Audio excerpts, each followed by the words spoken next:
What's going on, everybody? Welcome to episode 15 of the TAAP Show Live Podcast. We got a very special guest today joining us, none other than Tahj Green, big time basketball player representing the Manchester Giants. And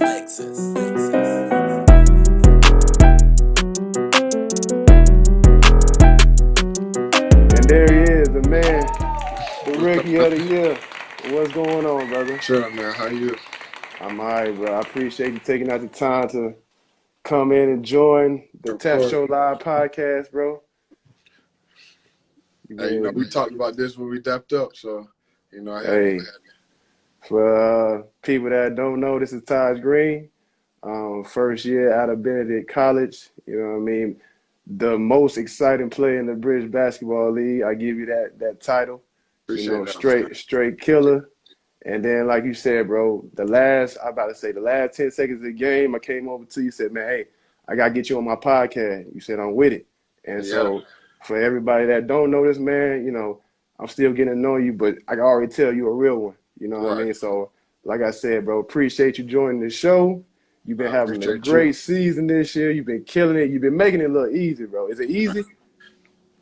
Nah, some games, you know how it is in this league. Some games you have those games where like some games come easy. Then once you get scouted enough, it's different now. So like we're in that part of the season where we all done played each other, so we know how each other play. So it's hard going against a well scouted team.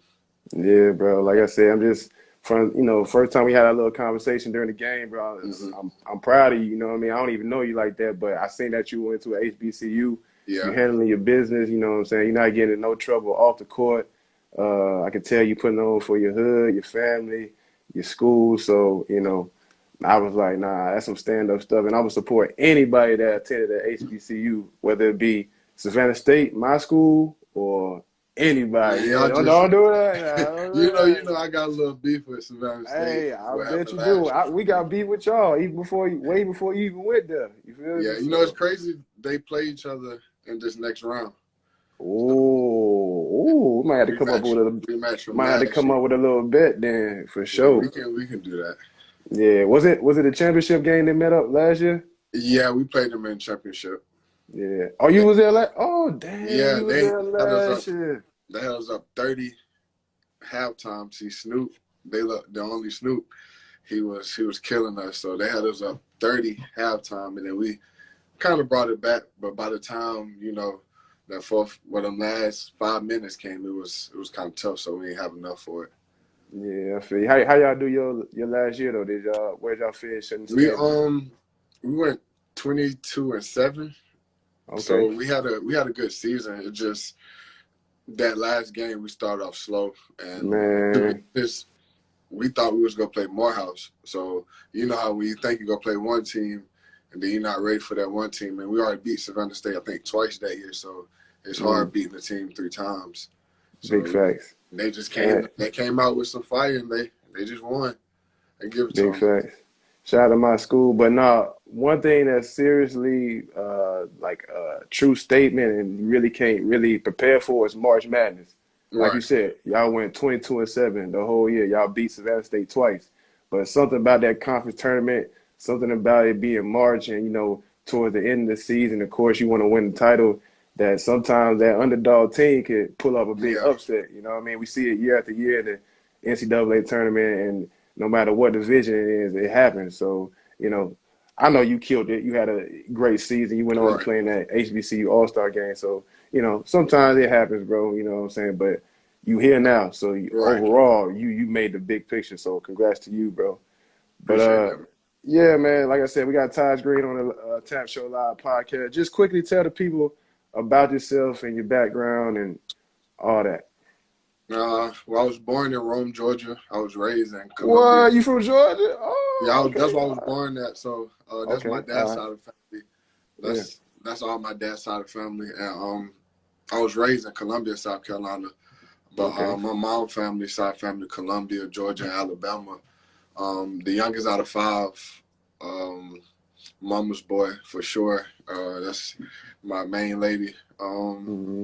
Coming up, I didn't play basketball till the 9th grade, really.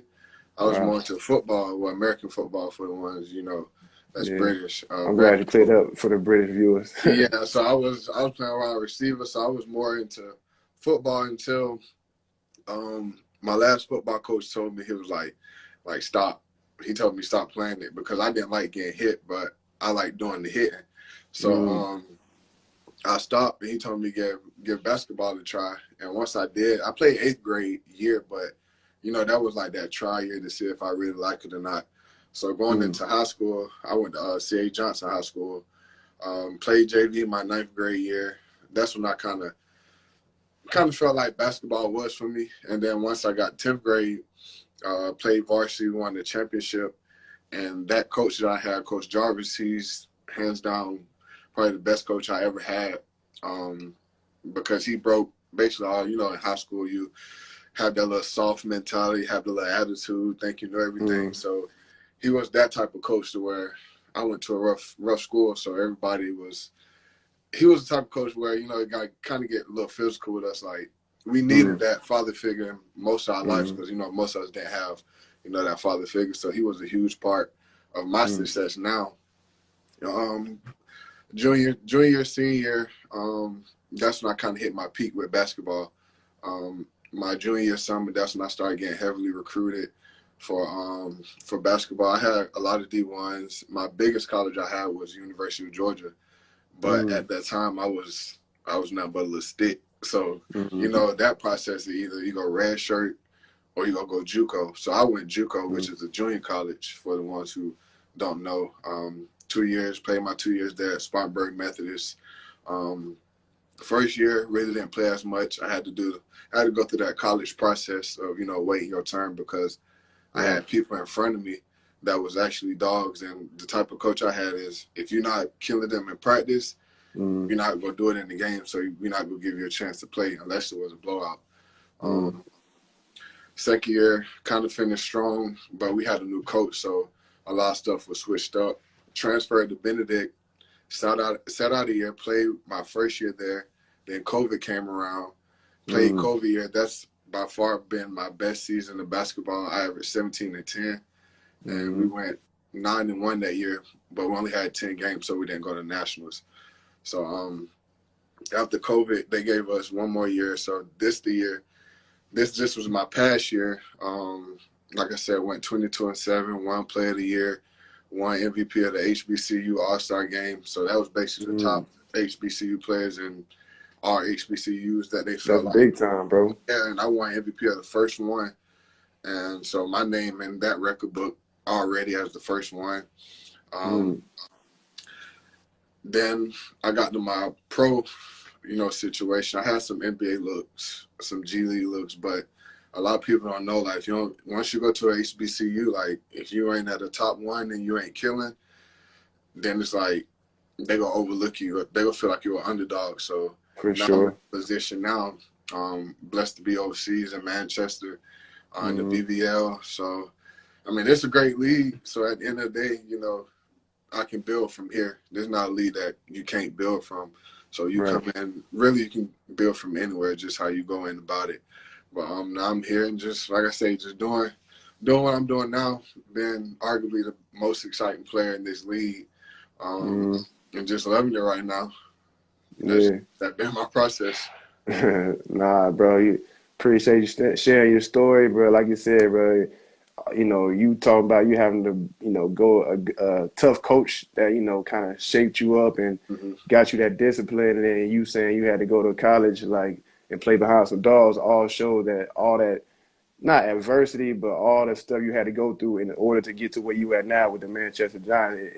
It makes sense, you know what I mean? Because you got that dog mentality, you got that urgency, which I love, you know what I mean? A lot of players don't play with the type of urgency you play at, you know what I mean? Like, every game not guaranteed, and not only that, you just got to remember all the hurdles and obstacles you had to get through to get to that point. So, it seems like you take advantage of every moment. It seems like you having fun with it. And bro, you doing your thing, bro, and the future bright. How old are you? I'm only 24. I turned 25 in May. So you got. I say I'm young, but I say after you hit the 25 mark, you kind of get like, you're in the real adulthood. I feel like once you hit 25, you're an OG. But I'm only a rookie, so I got a lot of time left. I feel you. See, I'm 33. I'm almost 10 years older than you, which sounds crazy. You know what I mean? Because, like, you don't see, as a young player or just a person in general, you don't really see yourself growing into the old head role. But now I've transitioned to that. So, like, you know, real recognize real. And now that you still got plenty of years, you still in your young years. You don't really get to your, you know, grown man adult years till, like, I say late 26, 27. Because that's when you, like, really starting to hit your prime and your body fully mature. Like, you still might grow. You know, I know usually they say stop around, like, 21, but you still might grow an extra My oldest brother, he's, like, 6'10", and he didn't stop till he was, like, 26, 27. Exactly. So, Exactly. Yeah. The sky's the limit. The way you killing now, bro, the sky is the limit, bro. Just stay on the course you are now, and I'm pretty sure you put in that hard work because it definitely shows. So, I appreciate that. But tell us about how you feel about your rookie season, how it's going so far, and what you think about the BBL and how you just like living in the UK. My rookie season is going like all seasons. You have a good part of your season. Then it's like I said, you get heavily scouted. And then it's like, now I'm at a point in the season where I have to go against different scouts and different way how people guard me because every team guards you different. So I came in as, like I said, exciting. I don't think the BBL really seen like this type of energy in somebody in the wild. So it was like, it was shocking to a lot of people. And I'm like, this how I always play, like regardless. You're going to see me smiling. You're going to see me talk a little junk. I'm a yell, just do what I do or what y'all see now. Like that I've been doing that since I started playing sports. It's just the competitiveness in me. Like I say, one of the top scorers in the league, one of the top rebounders. And, there's a lot of stuff that I know I can pick up on as a professional now. Because, like, your IQ got to be different being a professional. Like, you can't just come in thinking, you're going to be the man, you're going to be the man. Like, now you learn about your role and, like, what your team, like, actually really needs you for. So, with us, like, they just need my energy. I just run the floor, do what I can to help the team I have. Like, I'm around the well-rounded team and, like, a team that can make a good run in this league. Like I said, I'm just been excited. Like, that's all I've been trying to do this whole season, just stay consistent with being exciting and just bring something different to the league so that can draw more attention to this league. Because, I mean, it's a lot of good players in this league that's overlooked and that can play in a different league and do the same thing they're doing now in a way better league. So, the BBL is just a good league. The thing I hate about it most is we all know is the referees. Like, boy. That could be a whole nother question on its own, bro. I don't know what these referees be on. Like, if we just had better refs, I feel like this league could be way better because they actually, like, it's time to let us hoop. Then it's time, it's like they hold it to a minimum. So, like, it's not consistent at all for a little while because it was like, all right, they watch you. So I had to cut back or talking junk, yelling at people, just doing different stuff, messing with the refs. Because like now we're at the point of the season where they know everybody, so they just talking. So you give one person a hard time, next game you might not get nothing. So that's really the only bad thing about this league. This league is exciting. Like, we have good teams, good players in this league. No, I agree with you 100%. And, you definitely came in and made a name for yourself instantly. I mean, we played you guys the second game of the season.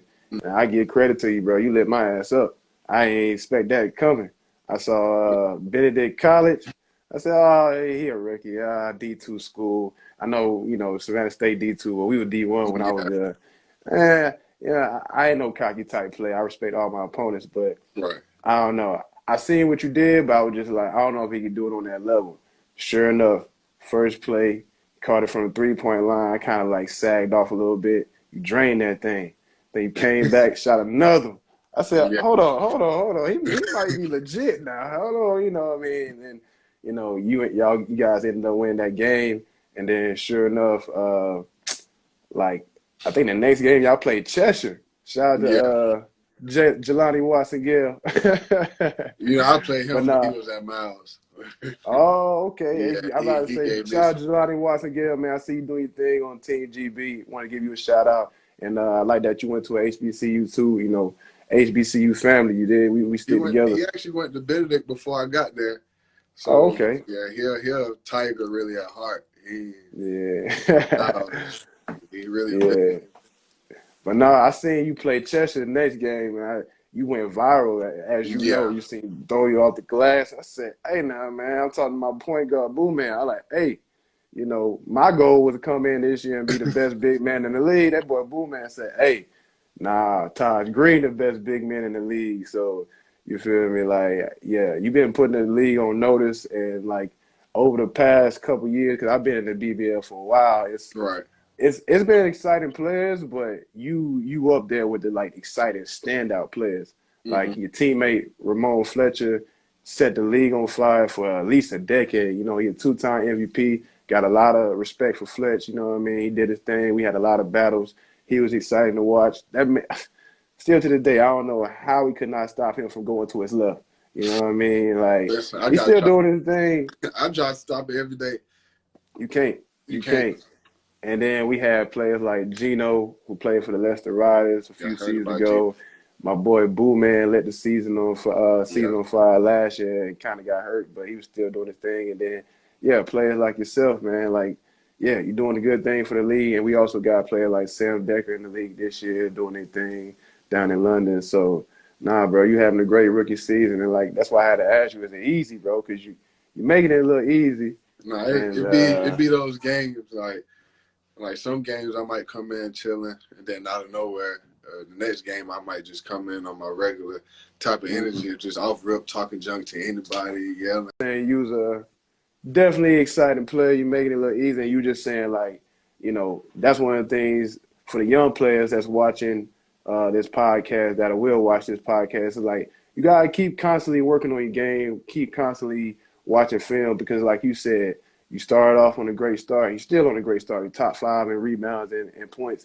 But you said teams were starting to scout you and kind of like make things a little bit more difficult. So like, just I don't know, just quickly talk about how you had to like not change the game, but adapt to how players were playing you and teams were building defensive strategies around you and still trying to be successful, because that's a tough thing to do. Yeah. See, the style of basketball I came from was like, that rough type of basketball. So I can tell the way by the way you play. So my high school coach used to tell me, like, you get a rebound, somebody on you, get them off you, no matter how. So came in, I think our first couple of games, I got into it by pushing some people to the ground, wrapping up with some people, and it was like, coach, like, this not that type of league that will come in and try to, bully people. Not say bully people, but like play that style of basketball. So when you just used to that style of basketball, like that's all you know.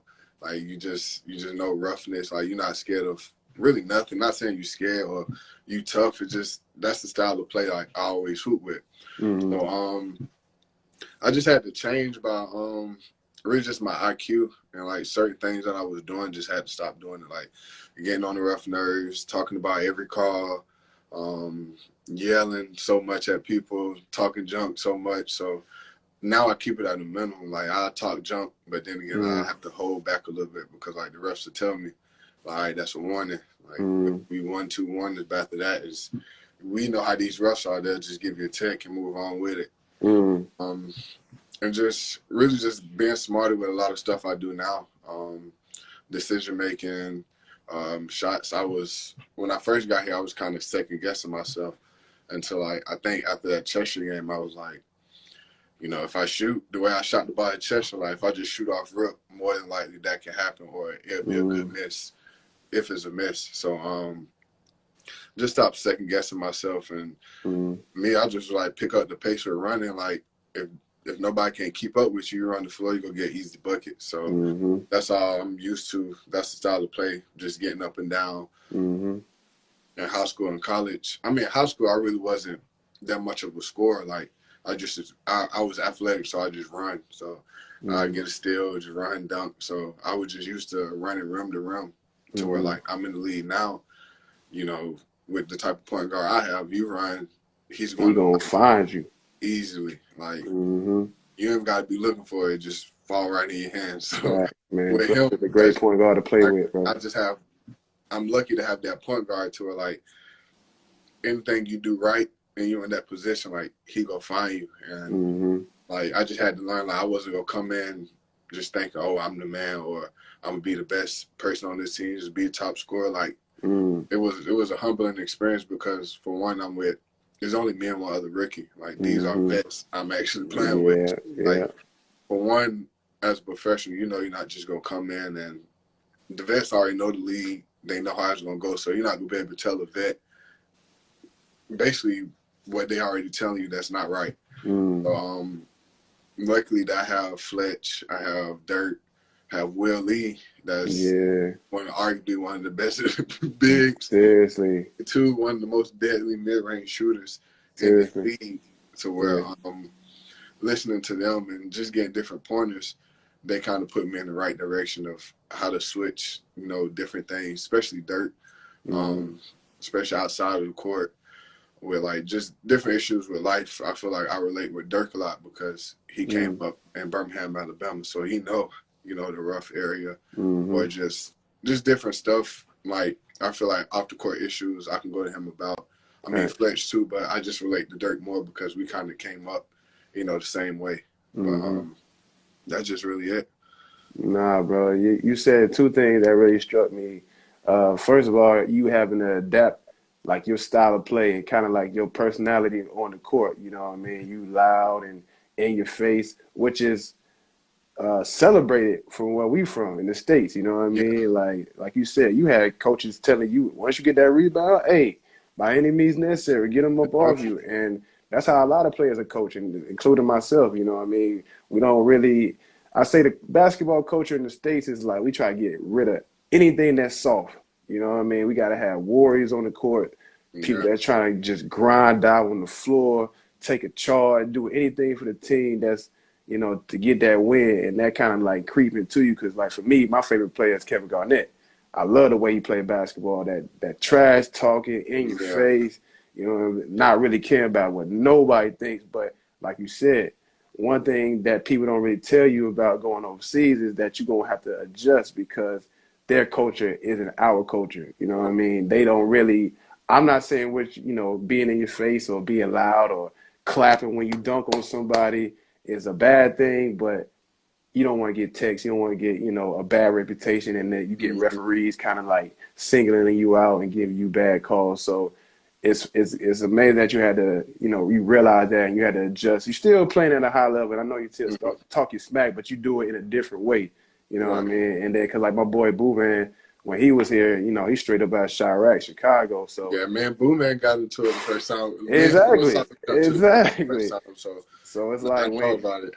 I had been overseas for a long time, and I had played in the BBL for a long time before Boo Man. Me and him teamed up last year, and it was kind of like a breath of fresh air. Cause like where I'm from the south side of Atlanta, and you know things get to, you know, people bring straps to the game, you know what I'm saying? People definitely talk trash. You know, it's a real hood environment, hood mentality where I'm from.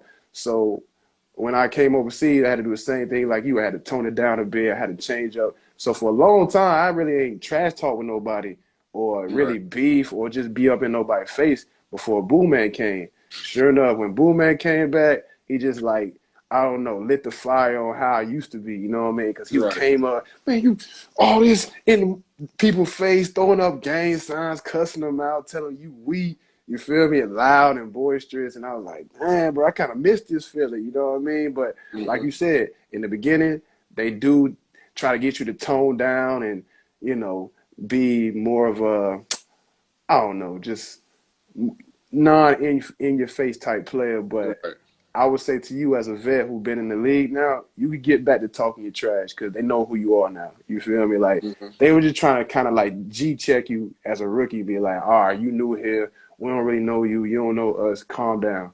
But because you become a star in the league and you've been killing it consistently, I wouldn't say watch yourself still because you know how the refs be out here. Right. But, you know, it's just kind of learning that league. And then, like you said, the vets you got on your team, which is pretty much the next question. But before that, it's like, it's funny you say you humble. You came in knowing that you had to be humble, knowing that you wasn't just going to run the team your rookie season, knowing that you had to come in and learn, you know what I mean? And that's a great mentality to have because a lot of rookies come in and think it's going to be just like college or just like high school where some people would have man all those 4 years, whether it's in high school and college, and think it's going to be an easy transition to the pros. No, a lot of these teams, they have returning players, and a lot of these teams have players that are 28, 30 years old who still playing at a high level, and that's their team.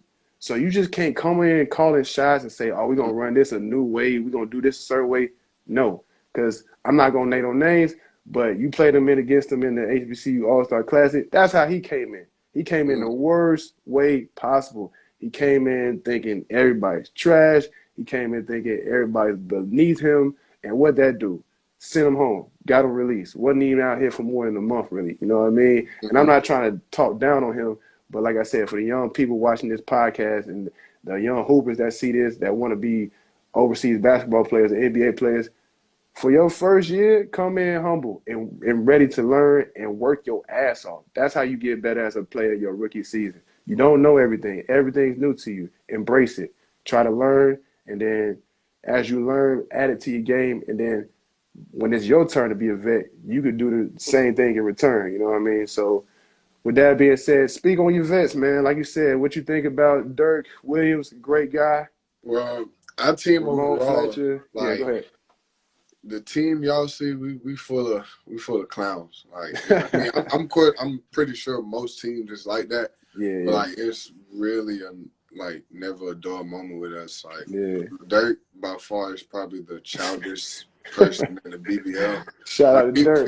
People don't see it, but like, he's by far the childish person. I would. I mean, I've talked with him just like before and after games, and I just might have messaged him saying, "Good game, keep killing." But I never really known him on that intimate level like that. So to hear you say he's a childish dude is kind of surprising. But no, that's Dirk awesome. Dirk, the reason why I act a fool sometimes. You might think I'm doing something. Like, it's Dirk by himself, he in his own category of childishness. Like, off the court, we just one big brotherhood. Like, I mean, it's only 9, 10 of us, but within our group, like, we're a strong group from top to bottom. Like I said, Dirk on and off the court, he's a leader. Like, on the court, we know what he can do. By far one of probably the best shooter in this league. MVP candidate in this league for sure. Right along with Fletch. Like, Fletch, our top assists, one of the top players in assists in this league. So his name's stamped. He's an MVP of this league twice. He got trophies. He got cups. He got everything, bro. He's a point guard, what we say. Out of all the active, I gotta give my flowers and credit where it's due. Out of all the active players right now in the British Basketball League, he by far got the best resume in the British Basketball League right now. You know what I mean? So shout out to Fletch, shout out to Dirk. And what about William Lee? William, he's the quiet killer. Like, he don't really say too much on the court. I mean, he talk on defense. He talk to us. He clown around with us. But once he get in the middle of the 4 lines, he all in. Like, I know he just really kind of getting all the way back off that injury he had. But before the injury, as we've seen, he was in the league killing. Like I said, arguably the best mid-range shooter in this league as a big.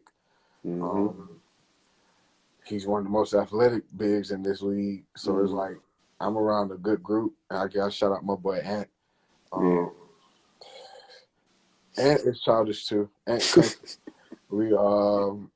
Ant, he's kind of, like you said, yo, boo. How he come in. Like, that's how me and Ant is. Like, Ant might talk junk. I kind of find myself feeding into it. And it's like sometimes I be wanting to chill, but with Ant, it's like Ant don't chill. So yeah, having a player like down on your team that actually play hard every possession, like he don't care, like he's going to play he hard. definitely play hard, He'll man, do for whatever sure. it takes to win. Yeah. So that's just his mentality. Like he's one of those players, and it's good to have that player on your team. Can't forget about the OG of them all, Colin. He's Manchester Giants all-time Man, I MVP. almost forgot about. Can't forget about Callum, man. Can't forget about He a him. legend out here too. You know what I mean? He like, I think he's top 5 in assists all time, and then he just been a staple for Manchester. He a Manchester Giants legend for sure. But like I said, the top scorer in Manchester Giants history. So he have his name stamped always. So then we have Nick Lou. Oh man, damn, you got a team full of it. One of the smoothest guards in this league. Like he's different. Like Nick, and like I said, he have a different type of swag to his game. So it's like hard to actually scout and guard him. And I know, like when I first got here, I was like, yeah, he can go. But like once he showed me that like he really could go, it was actually different. Like actually being on the team with him, because like I said, anytime he can go off, and it's like you can't sleep on him. Man, speaking of that, he hit some big shots against us this past Sunday. Yeah, the time you sleep on him or you don't see him on the court, he either sneaking around for a steal or he in the spot, basically either got the ball about to shoot or he doing something flashy to the lane. So then we have Legend, the big force inside. He's picking it back up, getting back to how he normally play. Who else we got? Who else we got on that team? Like, it's just around a well-rounded team. Yeah, I was just surprised to hear y'all only had 2 rookies or, 2 newcomers, and I didn't even realize that. Of course, it's so crazy because, like I said, I'm an old head now. I played against all those guys you just named, and salute to all those guys. But you're very fortunate to come into that situation because a lot of people, whether it be here in the UK or I don't know, somewhere in Europe or just anywhere in the world, sometimes, professional basketball is a little different from how it's set up in the States. And sometimes the young guys, and when I mean young, I mean like 17, 18, even sometimes younger be on your team, you know what I mean? And not only do they be on your team, but they get playing time. And that's we talked about, like, you having to control your attitude, not even attitude, but change up your personality just a little bit for the referees out here. But that's another adjustment, playing with super young talent who haven't really been through the structure and coached properly like we have back in the States. And yeah, that's a tough one. So for you to walk in with all these vets, and not only these vets, you got great coaches, you know what I mean? Shout out to Coach Vince, shout out to Coach Nigel. I played for the London Lions in 2016-17 season, and Nigel was my head coach, and Vince was the owner. And, I just had a great time playing with them. They just give you so much freedom. They let you be yourself, and they just all-around good dudes, you know what I mean? And they love the game of basketball. So, yeah, I'm happy for them as well because, they was in London for so long, but then they also, got rewarded with another big city in Manchester. So, you definitely in a blessed situation, bro. I know you learning a lot from that. Oh yeah, every day is something different. Like that's why I say like we're a bunch of clowns because like even Vince, he is a clown. Yeah, he have a totally different side to his coaching. Like he's a clown too. So he cut a rug sometimes. He might say something off the wall that's crazy. Like I said, we just have that team, and it's good to have that team that and clown around with. Like everybody just not too serious. Like everybody can have fun a little bit. Cause I mean, I understand this. We here for business, but at the same time, like you gotta make it worth your while. And, gotta have fun. Yeah, you gotta have fun. You can't. Everybody just can't be all emotional and stuff. So it's like I'm glad and like I said, fortunate to be on the team when it's only me and one other rookie, and I'm basically on the team with people who done been in the pros for years and actually know the game, especially this league. So, and I will say this, ain't nobody washed up or has been on your team, but I guarantee you if you would call Fletcher on your team 5 years ago, say, you still on the squad, 5 years ago Fletcher, 5 years ago Dirk, not even 5 years ago, just Yeah, maybe 4 or 5 years ago. Not to say they ain't, like I said, this ain't no discredit or no trash talking, but you know what I'm saying? Like 5 years ago, Fletcher 5 years ago, Dirk 5 years ago, William Lee, even Nick Lewis. Man, I with that team constructed and you added, you know, this year's added, y'all would have went. However many games we played, y'all would have went undefeated. It's just too much firepower, bro. Right. Like I said, you literally couldn't stop Fletcher. Fletcher did whatever he wanted, whenever he wanted. Dirk, he's still a scoring machine, but he was just a little bit on another level, you know, a little bit couple years back. Nick Lewis, oh my goodness. I'm pretty sure he didn't show you his highlights or you didn't see him, but he used to just rock people to sleep, cross people up, maybe step back three, shoot from half court. Like he was like, you know, on some Kyrie mixed with Trey Young stuff. You know what I mean? Got the handles and can shoot it really deep. And y'all would have had. Whew, you would have just called them a little bit a couple years ago. Constructed a team. Y'all went undefeated though for sure. I can tell. But you went to Benedict College, and that's in South Carolina, right? Yeah, in Columbia. Yeah. So shout out to Benedict College. That's a historically black college and black college university for people that don't know about HBCUs, and they mainly predominantly black, but you know they also offer scholarships and allow any other race to join. But it's big for our community because back in the day, black people weren't allowed to go to predominantly white institutions, so that's why HBCU, historically black college and university, was started. So you know, like I said, I'm here to support everybody and that came from HBCU and just talk about your HBCU All Stars experience. Because when I seen they made that game and was doing that, like inviting y'all to All Star Weekend, and y'all get a chance to see all the NBA legends as well as like celebrities, I was so happy about that. And then they also put in the HBCU game during All Star Weekend. I don't know if they did it this year, but I know they did it last year in Cleveland. So just talk about that whole experience and what it meant to you to be in that HBCU All Star game. I was blessed to actually just be named one of the top HBCU players and our HBCU. So like, it's just a blessing being overlooked and like actually being in that situation, knowing you overlooked because they feel like, okay, y'all not the big D1s, y'all not the Dukes, Kentuckys, you know, Kansas, those teams. You're not those teams. So it's like, what can y'all offer?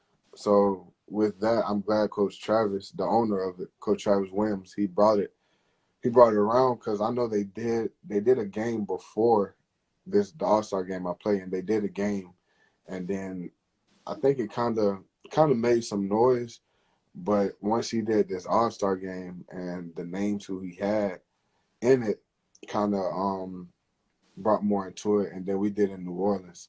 So it was right there in New Orleans, you know, it was right after Mardi Gras. So a lot of people were still down there. And at that time, it was March Madness Final Four. So literally every corner, we was around each college that was there. So we got there. We was busy from probably 8 o'clock in the morning till. I bet, boy. Y'all out in New Orleans. Y'all young too, boy. Yeah, we was showing our faces at this place, that place. We had a Black Lives Matter event, so with a lot of people who behind that organization. So we met like a lot of good people. We had pro days, so we had days to where, you know, the NBA scouts could come in and, you know, look at us. Just the whole experience of it was just good because we went to less fortunate kids, you know, played with them, just talk to them, just give them hope at the end of the day, like just to know, like, you know, somebody there for them. We went to go party with the older people, the ones that, you know, really can't move too much. So just seeing them smile, you know, enjoy the time while we was there was good. Had the game, only scored 12 points and 7 or 6 rebounds, but I went and fished. I went 3 for 3 from the three. So and we actually won. But like the players I played against, like Cal was on my team. He went to Howard. Arguably the best. He was the best shooter in NCAA last year. So I had the top shooter in NCAA on my team. I had the defensive player of my conference on my team. Trey DeLoach. He went to Savannah State. Hey, I know that name. Shout out to Trey DeLoach. He was on Yeah. the team too. So it was just a good experience. Like, we went at it, we won. So at the end of the day, winning brings good things. So Facts. that's with all aspects of life. You win, good things that happen. So one MVP of that. Like I said, had some NBA talks with my agent. Also, after that, I was invited to the HBCU Summer League, to where they had the little, like, basically a combine for NBA scouts to look at us in Las Vegas. So went to that, picked up some more looks, some G League looks at that. But, they still hang in the HBCU. Like, a lot of people really don't know, like, they will hang that across your head. That's why I'm working with you today, brother, because I'm trying to put on for everybody. You know what I mean? They overlook us so much, bro. Yeah. And it's like, it's really not, it's nothing you can do but just keep working. So like that just give you another reason to actually just work harder. Like, for me, like, this summer probably by far been the most I've ever been in the gym. From me going from probably working out from 11 to 1 and then hooping from about like 1:30 to 5, like right after, like just putting in the grind of knowing, like, just in case I do get this call or get this workout, like, I'm ready. Right. You don't ever want to not be ready and not be ready for the opportunity, because the opportunity comes, you gotta kill it, because big facts, bro. One time, like, that's all it takes. One good workout, one good run, just one good anything, and it's like you put yourself in a good position, which I did. And like I said, I'm blessed to even land this, because I put myself in a good position to build out of this league. And even if I do leave out this league or go somewhere for another few years, like, I know I'm blessed to not be able to come back to this league, because I made a name in this league, so I know a team would look for me again. Yeah. Nah, I appreciate you sharing that experience, because I was so happy they did that, and I was just like, man, I wish they had that when I was playing, because like you said, man, we got dreams of going to the NBA just as much as a kid that go to Michigan State, Duke, North Carolina. But like you said, that opportunity, that window is just not as big as or as great as it is that a kid that go to one of them Power 6 schools, them high major colleges. And the crazy thing about it is we be just as talented. You know what I mean? Even better. Just even better. Seriously, if you want to talk about teams, that's another thing. Sometimes the teams can't match up, but the individual talent be there. And like you said, if not better. I've seen it. I played against it. I know what I'm talking about. So, like I said, I went to school from 2008 to 2013. That it didn't exist. You know what I mean? And I really wish it did. And when I seen it, I was like, about time, because this is what we need. And I'm tired of, like, just people overlooking, you know what I mean? And like over the past couple of years, there's been more and more talks and recognitions about HBCU. Shout out to Chris Paul trying to bring light to it. I remember even the upcoming hooper, Mikey Williams, he talked about maybe committing to Howard, and that got a lot of people talking. And then you see LeBron James wearing FAMU. So, and I just seen, I'm a big fan of Damian Lillard. I just saw him wearing a Prairie View hoodie, and that's where my teammate Marquise Bell went to. So it's definitely the awareness, but you said, man, it's just so much more you still got to do, and it's just an ongoing process. But the fact that there's an HBCU game and it exists is a good start, because that's how you got to start somewhere and just keep building up and up and up, and then it's going to be to the point where you're going to see top recruits going to HBCUs. And also shout out to Coach Prime, Deion Sanders, you know what I'm saying? The thing he did I know it's American football, but he still put on for the HBCUs. And I think Mo Williams is the head coach of the Jackson State basketball team. And it's just going to get contagious to the point where, you know what, all right, I am black, and I do want to take pride. I know we got Duke over there, and they have a successful rate of taking NBA players, getting players to the NBA, but you know what? I want to be a trailblazer. I want to set the path for future players to come up and then make it cool and bring awareness and more money to the school. And that way we can have more resources for just young black people to survive and thrive in this world. You know what I mean? So Nah, that was a dope experience. I didn't know you won MVP of that game. That's real. So you went out like a G in your senior year. I see, bro. Yeah, I stacked it good enough to where, like, I could have made it anywhere. So, like, any opportunity could have came. And the best thing about it, you're going to have those memories for life. You know what I Mm-hmm. mean? And that's going to bring even more pride to you. Who were some of the celebrities and NBA players you met out there? I actually took a picture with Magic Johnson. That's dope. He came, talked to us for a little bit. Jamie Foxx came and talked to us a little bit. That's dope. Shaq was supposed to come, but once they start doing the broadcasting and all that stuff, they get kind of busy. I was with Mo Williams. He coached us in Vegas. He wasn't my coach, but he was basically over the whole situation that was going on down there. And I actually won against his team that he coached. So, always just those type of stuff, like, people remember that. And then the odds we was around at that same time, because, I mean, we only around NBA odds because that's NBA Summer League. So teams just walking through, just seeing different players, like Ja actually from South Carolina. So yeah. To him, seeing him, I actually hooped against him and AAU back in AAU days when he was with the Hornets. Him That's and crazy. Zion and Schuler, that's in the G League right now. That's crazy. Zion and Ja was on the same team at this time when I played against him. So, how old was you when you played against him?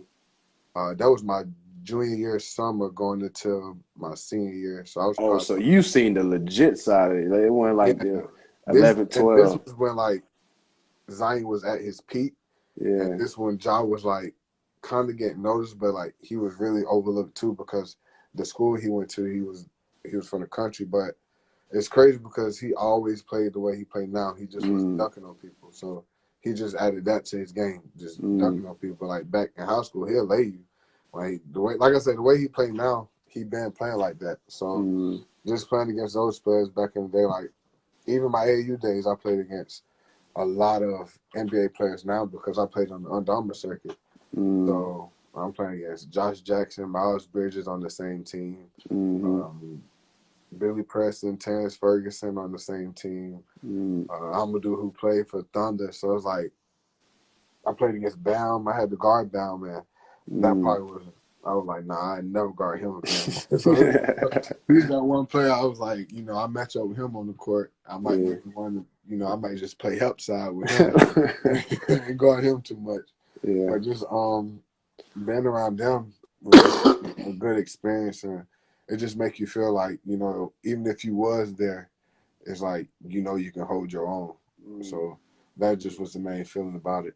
Yeah. So when you played Zion, it's probably an obvious question, especially when you said the timing. But when you played Zion and Ja, did you see them being NBA players? Did they feel like they're potential NBA players at the time, or they just? I just knew, like, with South Carolina basketball, we kind of overlooked. Yeah, so I was like, right about that too. They can. It was like 50-50 with them because, like, Zion was at his peak to where, like, he was getting viral stuff happening. So I was like, once you go viral once and you stay consistent with it, it's like, okay, now you got a lot of eyes on you. So, and he actually did that. And Ja did the same thing once he got to Murray State. So it was like, once Ja hit Murray State and he did what he did in those 2 years, I was like, yeah, it's bound for him to go into the NBA. There's no way he's not going. And once Zion, I knew Zion was an NBA player from just his size. He already had the NBA size at that age. He definitely did. And the way he was jumping out the gym at that age and the size he was, and to where he at now and could still move with the same size he is now, it's like he just was a big old train coming through the lane. So it was like with him, I knew it was gonna happen. I just didn't know, like, with his weight size, if he was gonna be able to control it, because they did put him on a little watch. I think they put him on. Yeah, they had to, man. He was getting big, but I would say he's him, Ja, and even yourself, bro. Y'all some fascinating talents, bro. Y'all got it. Y'all got that bounciness in you. I don't know what's going on in South Carolina. A lot of we water. had Seven Woods. If you ever heard of Seven Woods, I know who Seven Woods is.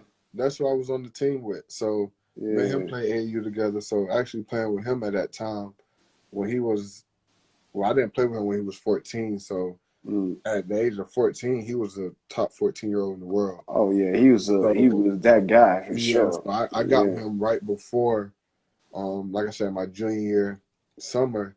I played with the Wolves with him, and every game is like, okay, Seven Woods coming to the gym, we watching him.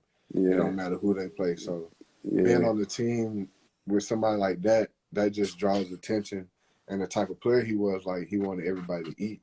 So like, he was the most quietest person, but he was going to play defense, play hard, and get everybody, involved so everybody can get looked at.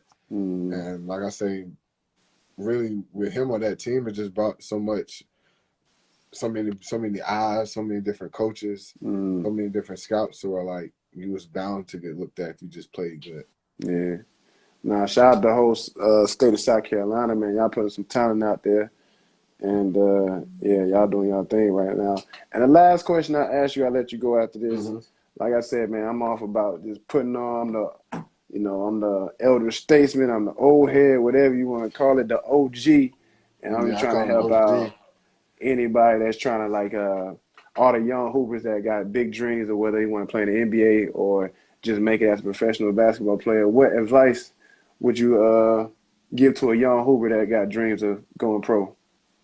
First off, respect your parents, because for one, they the reason you're here. Respect God, because if it was for God, none of us would be here. So always keep God first. Respect your parents, because they're your biggest supporters at the end of the day. They know what's right from wrong, even if you don't want to listen to it. Like, they know right from wrong. They done did everything we could think of. So respect your parents. School, like, keep your grades up, because without your grades, you ain't gonna be able to play nowhere. So that's the main thing. I didn't like school, but at the end of the day, you got to do it. You got to have the grades to play.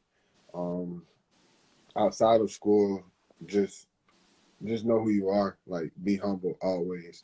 Like, never think you just this big bad person or you better than everybody. Like, you can have that mindset, but like, it's a different way of showing it. Like, you can feel like you're the best person in the room, but you ain't got to pop it and tell everybody, oh yeah, I'm the best player.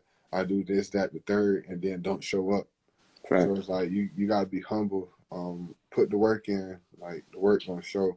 Like, even if you don't feel like it's not showing, it'll show eventually.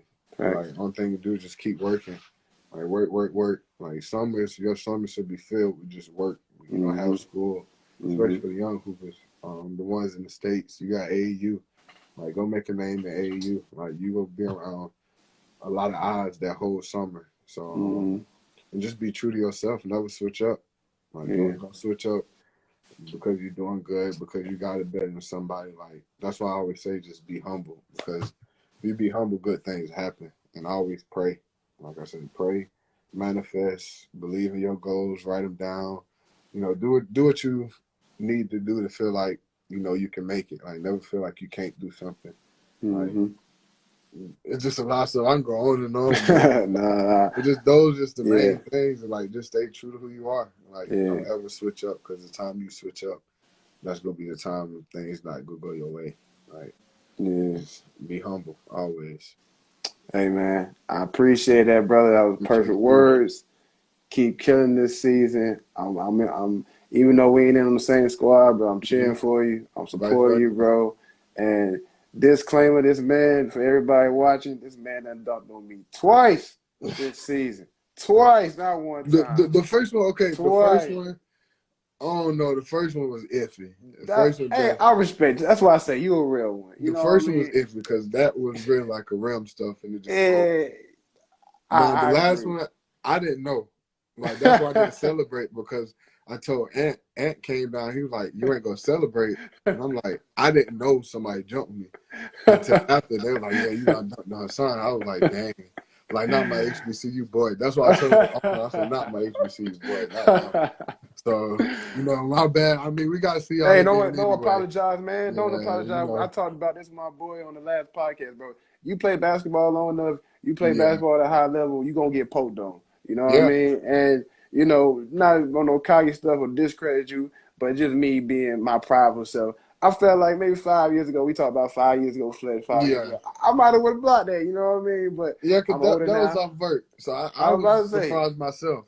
I'm older now, and you're a worthy opponent, and you went to a HBCU, like I said several times in the podcast. So if it had to be anybody, bro, I'd rather it be you. You know what I mean? You on board to be first team this year in your rookie year. If we had a Rookie of the Year award, you probably received that. You probably might make first team all defense. So all I want for you to do is keep dunking on me. I mean, not. Oh, so I'm tripping. What? I said we got to play y'all again. We got to play you again now.